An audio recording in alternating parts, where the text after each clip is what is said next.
3 News Now this week. The YMCA of Greater Omaha got a call from an anonymous donor that wanted to contribute. While the YMCA gets anonymous donations all the time, it turns out the donation came from a notable billionaire. Take a look at this Christmas miracle. Help is coming in the form of an unexpected Good Samaritan, and she's finding 384 ways to help. It was a transfer to our bank account. Oh, here he's going. A holiday surprise. And that account went from zero to beyond zero like that. Donated by Mackenzie Scott, formerly married to Amazon CEO Jeff Bezos. Omaha YMCA CEO and President Chris Toynton says the timing was a godsend. It was an incredible Christmas miracle. When we're at our deepest low into COVID, we really needed to pick me up. The donation is much needed. So far, the YMCA of Greater Omaha got hit hard by the pandemic. It lost more than $6 million in revenue. We've had a big reduction in our ability to produce great programs and services to the community. We were shut down for a couple months because of directed health measures and to protect the community. The YMCA membership director says this merciless virus has severely impacted members. Mentally, because people are kind of locked up in their houses. Obviously financially, because people are losing their jobs and stuff like that. And just, as far as like their health, it's just their physical health. It's hard to get outside. Poynton acknowledges we're all at the peak of our stress levels. Still, this grateful CEO hopes Scott's generous gift can act as a source of inspiration. We know that we have these incredible things and advantages in America and in society. For us to be able to share that with people that don't, it's really valuable. The YMCA is one of 384 organizations that got donations from Scott.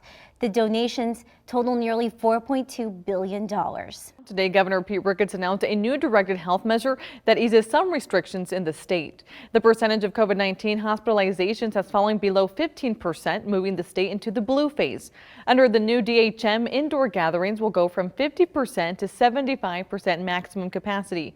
Party size limits of 8 or less will now be a guidance, meaning individual businesses can make their own limits. The requirement that customers remain seated unless ordering food or using the restroom also goes into a guidance. And finally, elective surgeries can resume without restriction. Those changes go into effect at midnight. A favorite in the Omaha restaurant scene is closing its doors. The Gray Plume announced that it is ending its run after 10 years. The Midtown Crossing establishment was known for seasonably driven modern cuisine and was featured in publications like the Washington Post and People magazine. Chef Clayton Chapman says in part, our furlough during the COVID-19 restaurant mandates taught us a lot about ourselves and allowed us the opportunity to reassess what is really important as we move forward in life. Now, Chapman will continue to stay busy with a new hospitality consulting firm, Noble Hospitality is what it's called, that will aid other restaurants and help. Now, Chapman will also be offering cooking courses that will be held virtually for the time being. The restaurant is working on a partnership with another restaurant that will allow unused gift cards to be used. Updates to that arrangement will be posted on the Gray Plume's Facebook page. Well, an event happening in space is garnering quite a bit of attention here on Earth. 3 News Now meteorologist Audra Moore demystifies it all for us. You may have noticed lately, but the night sky is looking a little bit brighter thanks to something you could call a bit of a space race. Here on Earth, it takes us about a year to go around the sun for one orbit, but for the other planets, they're a little bit slower. For Jupiter, that orbit takes almost 12 years, and for Saturn, that same orbit around the sun takes almost 30 years. As Saturn and Jupiter appear to line up during their orbits, it's an event called the Great Conjunction. This happens about every 20 years, but this year is a bit different. An associate professor of physics at Creighton, Jack Gable, explains why. They'll be at a historically close distance this time. So for reference, the last time there was a conjunction 20 years ago, at closest approach, they were about 12 times further away than they will be on December 21st. As we get to the evening of December 21st, it will look like the two planets have become one giant star, but it's still technically two planets just looking so bright, like the brightest star that you'll see. And the good news is you don't need any special equipment to see this. Anybody without the need of any telescopes or binoculars or any special optical aid.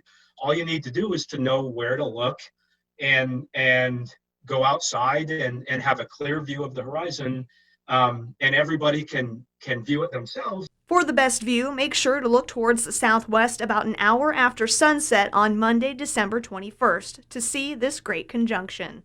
Reporting for 3 News Now, I'm Audra Moore. 3 people were killed in a tragic house explosion that shocked the neighborhood. As investigators still look for answers, a group who grew up in South Omaha are hoping to help the family that was left behind and show the city how strong South Omaha can be. Reporter Jessica Edson has more. In South Omaha, the devastation left in the wake of a house explosion is still on display. The bitter smell of smoke lingers in the air, and the memories of the 3 people who were killed, Teresa Toledo, Angela Miller, and Alexander Toledo, remain as those who knew them try to heal and support those left behind. Teresa was the most loving, kind person. She would invite anyone into her house. She made the best. John Paul Eubanks and Miranda Engelkamp both grew up in South Omaha. They both have families still in the area, and Engelkamp houses the print shop for her business, Lenny and Lou, there. I drive by the house every day on my way to the print shop, so it was just, it was sad and scary. Burdened by the loss they saw, Engelkamp and Eubanks came together to support the Toledo family. Through her business, Engelkamp offered these South Omaha Strong shirts to raise money for the family and remind the community of its strength during this time. I thought it was an amazing idea. I mean, anything that we could do to help the family, I know that our South Omaha community would come together. So far, they have raised over $2,000 and plan to continue selling the shirts for another few weeks. Reporting in Omaha, Jessica Edson, 3 News Now. The Omaha Police Department, they're investigating an early morning homicide and they're asking the public for help. Police responded to the area of North 58th Street and Ames Avenue for a traffic crash just before 4 a.m. Upon arrival, officers found a victim from the crashed car that had apparent gunshot injuries. The victim, 32-year-old Charles Fisher, was pronounced dead on scene. Fisher's death was Omaha's 35th homicide of the year. At the same time last year, 22 homicides had been reported. Anyone with information is urged to contact Omaha Crime Stoppers at 402-444-STOP.